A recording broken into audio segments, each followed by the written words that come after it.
Hashtag mission 2027 तो नहीं चल रहा है प्रत्येक आलिया के दिमाग में? भूचाल है हर जगह।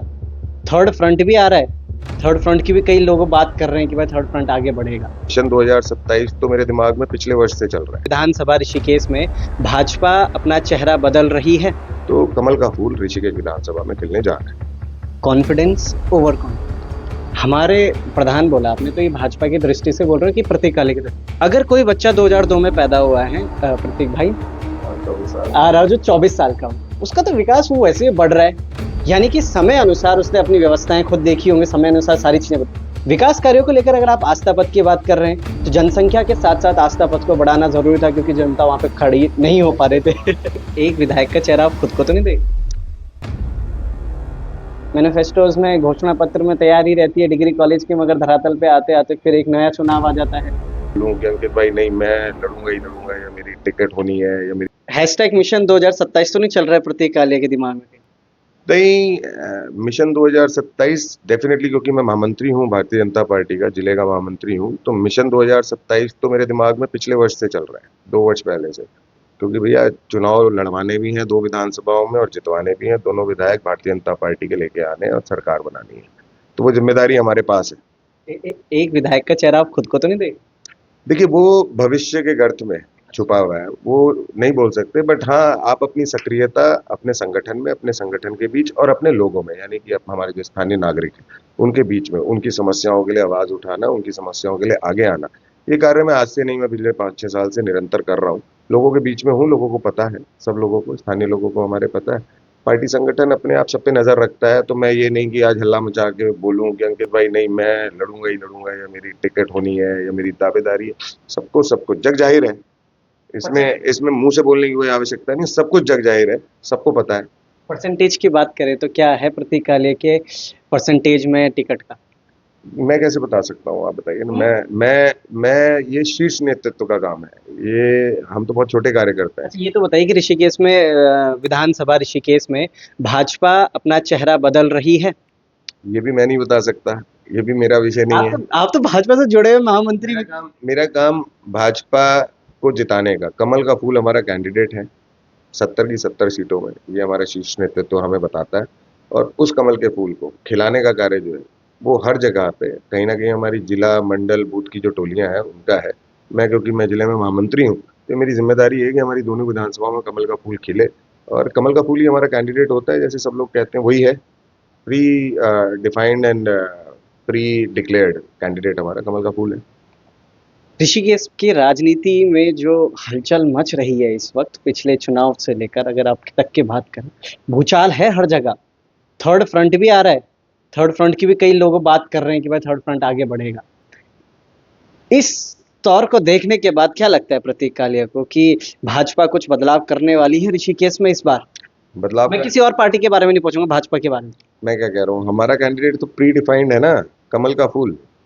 आप मेरे से पूछेंगे, आप हमारे सम्मानित जिलाध्यक्ष से पूछेंगे, हमारे सम्मानित प्रदेश अध्यक्ष जी से पूछेंगे, प्रदेश महामंत्री से पूछेंगे, आप किसी से भी पूछेंगे, सबका एक ही जवाब मिलेगा, हमारा कैंडिडेट कमल का फूल है। हमारे यहाँ व्यक्ति कैंडिडेट नहीं होता, भारतीय जनता पार्टी में कमल का फूल जो है वो हमारा कैंडिडेट है।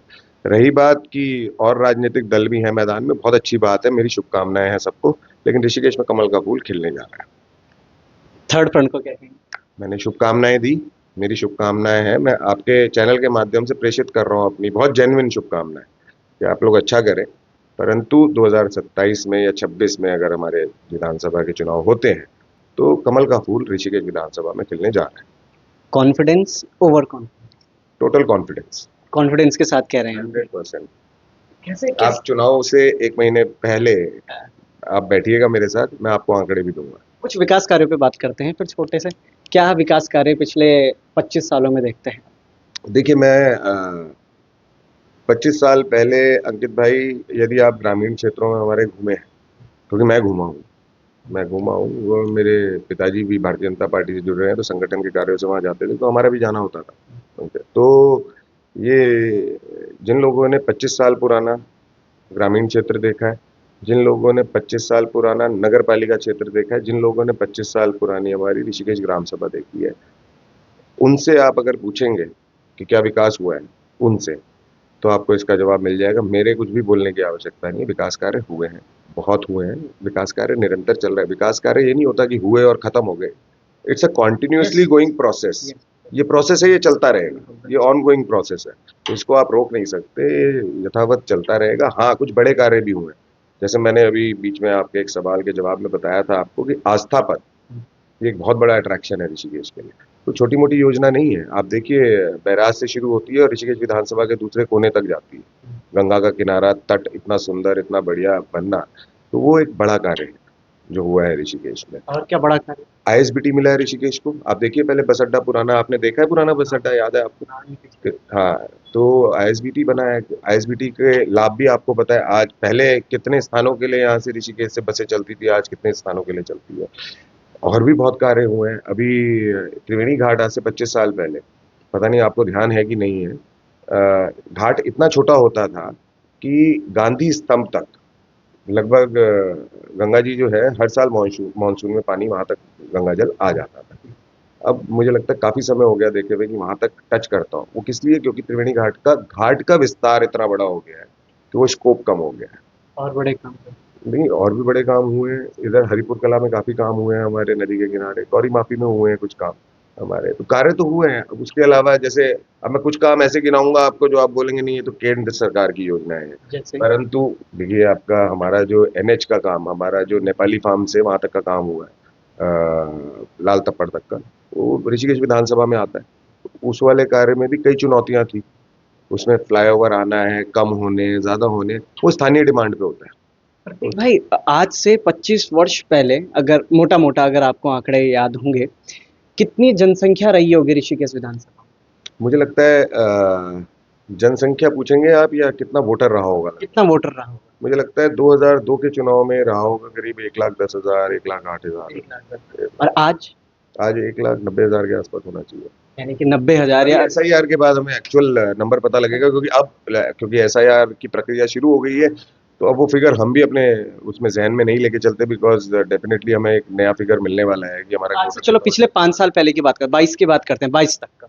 वही लगभग 2.25 लाख। 2.25 लाख के आसपास, मतलब लगभग 80,000 ज्यादा आपको 2002 से लेके 20 सालों में आपको मिले हैं।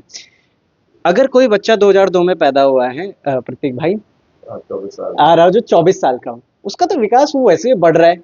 यानी कि समय अनुसार उसने अपनी व्यवस्थाएं खुद देखी होंगी, समय अनुसार सारी चीजें विकास कार्यों को लेकर अगर आप आस्था पथ की बात कर रहे हैं, तो जनसंख्या के साथ साथ आस्था पथ को बढ़ाना जरूरी था, क्योंकि जनता वहां पे खड़ी नहीं हो पा रहे थे। मैं इसका जवाब आप और भी आप समझ गए ना मैं क्या कहना चाह रहा हूँ? आप कह रहे हैं एनएच की बात, आप एनएच भी तो बढ़ना था, क्योंकि जब लोग बढ़ रहे हैं, जनसंख्याएं बढ़ रही हैं, गाड़ियां बढ़ेंगी, उनके तमाम व्हीकल्स, तमाम चीजें बढ़ेंगी, तो ब्रॉड होगा एरिया, वहां पे भी सारी चीजें होंगी। तो यानी जब एक बच्चा 2002 में पैदा हो रहा है, वो 25 साल का हो रहा है आज, आज वो 25 साल का हो गया, तो उसने सारे, तो उस अवस्था में जब शादी करेगा, बच्चे पैदा करेगा और अपने एंजॉय करेगा, तो इसको हम विकास कार्यों में किस तरीके से ऐड करेंगे? मैं बताता हूँ। मैं इसका एक छोटा सा उदाहरण दूंगा, मुझे पता नहीं आपको और आपके जो दर्शक हैं उनको ये अच्छा लगेगा उदाहरण की नहीं।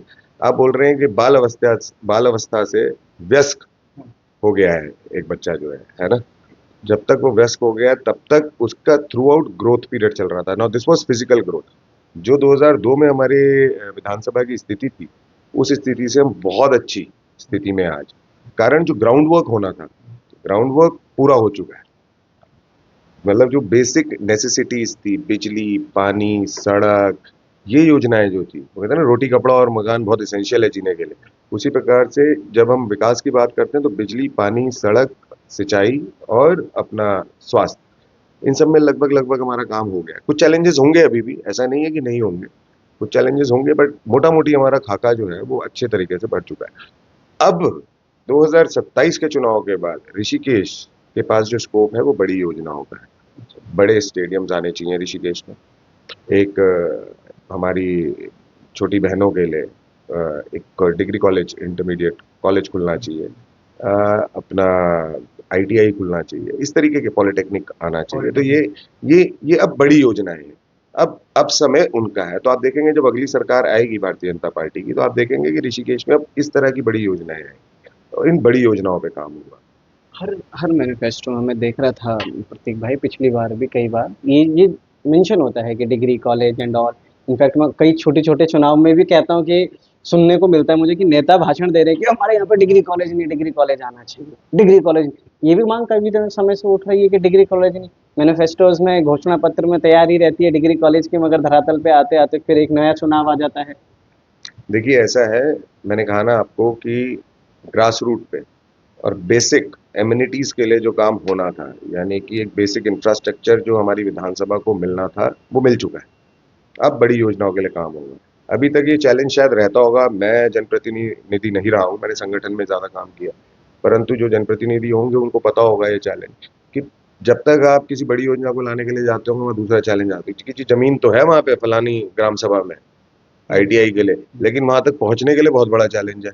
तो पहले वहां तक का रास्ता, वहां तक की स्ट्रीट लाइट, ये वो काम करो, तब तक दूसरा चुनाव आ गया। अब अब वो चैलेंज, मैंने कहा ना आपको, वो खत्म हो गया। आप देखिए, मतलब मैं आप ही के चैनल के माध्यम से हमारी जो ग्राम प्रधान है श्रीमती थपलियाल जी, मैं सराहना करता हूँ उनके कार्य की कि इस तरह के जनप्रतिनिधि भी कितना अच्छा काम कर रहे हैं। उन्होंने एक जो वहाँ पे झील बनाने का कार्य किया है और उसमें बोटिंग चलाने का काम किया। वो काम को इस दृष्टि से नहीं देखना चाहिए कि हम इस दृष्टि से देखें कि नहीं है, वो लोग जो है ग्राम सभा की जमीन बचाई, उसमें एक ग्राम सभा की आय के लिए उन्होंने ये कार्य शुरू किया। मुझे इस तरीके से देखना चाहिए कि हमारा एक ग्राम प्रधान भी जो है, एक बीडीसी मेंबर भी जो है, वो उतना ही ऊर्जावान है जितना कि हमारे एक विधायक या सम्मानित हमारे सांसद है। क्यों? क्योंकि वो लोग भी जनता के लिए, अपने लोगों के लिए ही कार्य कर रहे हैं, सकारात्मक रूप से कार्य कर रहे हैं। किसी में सफलता मिलेगी, किसी में नहीं मिलेगी, परंतु कार्य तो कर रहे हैं ना। तो हमें उनका भी प्रोत्साहन करना चाहिए, बढ़ाना चाहिए। उन लोगों की भी हमको तारीफ करनी चाहिए, भले ही वो किसी भी दल से जो कार्य अच्छा कर रहा है उसकी तारीफ होनी चाहिए। हमारे प्रधान बोला आपने, तो ये भाजपा की दृष्टि से बोल रहे हो कि प्रतीकाली की दृष्टि से? नहीं नहीं, मैं ये मेरा व्यक्तिगत था कि हमारे हमारे हमारे प्रधान तो है ना, हमारे ही है ना, चुन के आगे जनप्रतिनिधि हैं तो मेरे हैं। मुख्यमंत्री अगर हमारे भारतीय जनता पार्टी के हैं, तो जब वो जिस दिन उन्होंने शपथ ले ली उस दिन वो सबके मुख्यमंत्री हैं। वो मेरे नहीं रह गए, वो खाली अंकित जी के नहीं रह गए, वो पूरे उत्तराखंड की जनता के मुख्यमंत्री हैं। थपलियाल जी का एग्जाम्पल दिया, सुनीता थपलियाल जी की ग्राम सभा के अंदर एक पॉलिटेक्निक है, अगर आपको पता होगा। उन्हीं ग्राम सभा के अंदर एक पॉलिटेक्निक है और वो पॉलिटेक्निक उसी झील के बगल में है। उसका सुधारीकरण में भी जब 2013 की आपदा आई थी, तो पूरा वो आपदा में वहाँ मिट्टी वगैरह सारी चीजें हो गई थी। आज वहाँ बच्चों है ही नहीं, बच्चे आना डरते हैं वहाँ पे कि भाई वहाँ पे इस तरीके की स्थितियां होती हैं। उसको डेवलप करने के लिए कुछ सोचा है आगे, या फिर ये भी 2027 के बाद होगा? देखिए, आप 2027 या 26 जब भी चुनाव होने हैं, ये कहीं ना कहीं ये जो आप पॉलिटेक्निक वाला इशू बता रहे हैं, डेफिनेटली जब वहाँ के ग्राम प्रधान या वहाँ के बीडीसी, उसी क्षेत्र के जो जनप्रतिनिधि हैं हमारे, या हमारे जिला पंचायत सदस्य जो भी सम्मानित वहाँ से, वो लोग जब इसकी चर्चा ऊपर के स्तर पे, यानी कि देखिए जाना तो पड़ेगा, चाहे आप विधायक जी के पास जाएं, चाहे आप माननीय सांसद जी के पास जाएं। यदि आपको धरातल पे कार्य कराना है तो आपको जनता के लिए कार्य करना पड़ेगा। आप ये सोच के नहीं रुक सकते कि नहीं यार मैं नहीं जाऊंगा क्योंकि उस व्यक्ति से मेरा पर्सनल वैर है। आपको जाना तो पड़ेगा, क्योंकि जनता का नुकसान नहीं कर सकते हम। हमें जनप्रतिनिधि जनता ने बनाया है, हम जनता का कार्य करने हैं। मैं अपना एजेंडे के लिए नहीं बना हूं जनप्रतिनिधि, ये सोच के कार्य करना पड़ेगा। मेरा एजेंडा पर्सनल हो सकता है, लेकिन जनता के एजेंडा जो मैंने जनता के आगे अपना मैनिफेस्टो रखा है, उसे पूरा करने के लिए मुझे कहीं भी जाना पड़े मैं जाऊंगा। पर मुझे लगता है ऋषिकेश के समस्त जनप्रतिनिधि जो है, वो इस समय ऋषिकेश को एक नई ऊंचाई पे पहुंचाने के लिए, क्योंकि मैंने तो 2 साल पहले बोल दिया था और मैं आज भी उस बात पे अडिग हूँ कि ऋषिकेश जो है हमारा, वो उत्तराखंड का दिल है।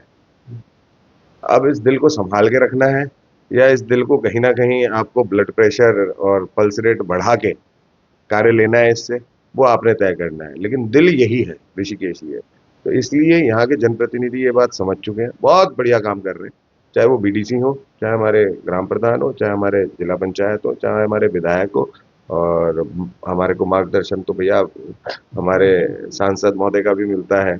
हमारे मुख्यमंत्री जी का उतना ही स्नेह ऋषिकेश से है जितना मोदी जी का उत्तराखंड से, वो भी देखने को मिलता है। नहीं तो ऐसे ही नहीं, अभी मुझे नंबर एग्जैक्ट नहीं पता, बट पिछले कुछ दिनों से मैं देख रहा हूँ कि करोड़ों की योजना ऐसे आ रही हैं ऋषिकेश के लिए, जो पिछले मुझे लगता है कितना 20-22 वर्षों में इतनी की योजना नहीं आई। और इसमें मैं कहीं ना कहीं हमारे जो महापौर हैं शंभू पासवान जी, वो भी, उनके कार्य की भी सराहना करता हूँ। मैं देखता हूँ उनको कि किस प्रकार से, क्योंकि मैं संगठन मैं हूँ, एक जिम्मेदार पद पे हूँ, तो मेरी निरंतर बात होती है उनसे, किस प्रकार से वो पत्रावली चलाते हैं। दिन में वो सचिवालय होते हैं, शाम को किसी कार्यक्रम में होते हैं, सुबह 9 बजे पता लगता है वो निकल गए यहाँ से, फिर सचिवालय चले गए। तो फाइल को मूव करवाना, जैसे आप और मैं बात कर रहे थे, काम करवाना भी एक कला होती है। वो जानते हैं उस चीज को। तो बहुत अच्छा बजट लेके आ रहे हैं, मुझे लगता है अगले 5 साल ऋषिकेश के बहुत सुनहरे होने वाले हैं। प्रतीक भाई हमारे साथ मौजूद थे। सवाल और भी कई हैं प्रतीक भाई हमारे पास, बहुत एक पिटारा लेके आया था मैं आज, पर मैंने सोचा बहुत बड़ा हो गया है, किसी और दिन दोबारा बैठेंगे उस दिन उस पिटारे को और खोलेंगे।